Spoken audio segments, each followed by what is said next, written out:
আমরা এখন আছি নেপালের রাজধানী কাঠমান্ডুর হোটেল বুটিকে। এই হোটেলে কয়েকজন পর্যটক রয়েছেন যারা গতকাল পোখারার উদ্দেশ্যে সকালে রওনা দিয়েছিলেন। কিছু দূর যাওয়ার পর তারা সেখানকার বন্যা পরিস্থিতির খবর পাওয়ার পর পুনরায় ফিরে হোটেল অবস্থান নেন। ঠিক তেমনিভাবে বাংলাদেশের একটি পর্যটক টিম পোখারায় এই মুহূর্তে অবস্থান করছেন। তারাও গতকাল পোখারা থেকে কাঠমান্ডুর উদ্দেশ্যে রওনা করেছিলেন। কিছু দূর আসার পর তারা খবর পান বন্যা পরিস্থিতি, তাৎক্ষণিক তারাও গাড়ি ঘুরিয়ে আবার পোখারায় অবস্থান করেন। তাদের আজ ফ্লাইট ছিল, তবে সেই ফ্লাইটটি তারা মিস করেছে।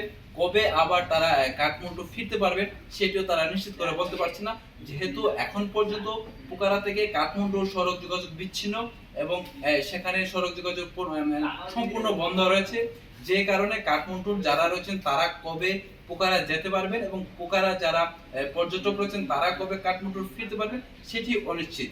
তবে এখন পর্যন্ত কোনো বাংলাদেশি নিখোঁজ হওয়া কিংবা মরদেহ উদ্ধারের খবর পাওয়া যায়নি। যে যেখানেই রয়েছেন নিরাপদে রয়েছেন।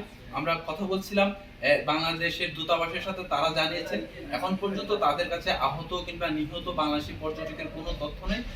যেসব বাংলাদেশি পর্যটক রয়েছেন তারা হয়তো বিভিন্ন শহরে আটকা পড়ছেন, বের হতে পারছে না কিংবা যোগাযোগ বন্ধ থাকার কারণে কোথাও যেতে পারছে না বা ফ্লাইটও ধরতে পারছে না। তবে এখন পর্যন্ত সকল বাংলাদেশি পর্যটক নিরাপদে রয়েছেন। এই ছিল বাংলাদেশি পর্যটক নিয়ে আমার কাছে সর্বশেষ খবর।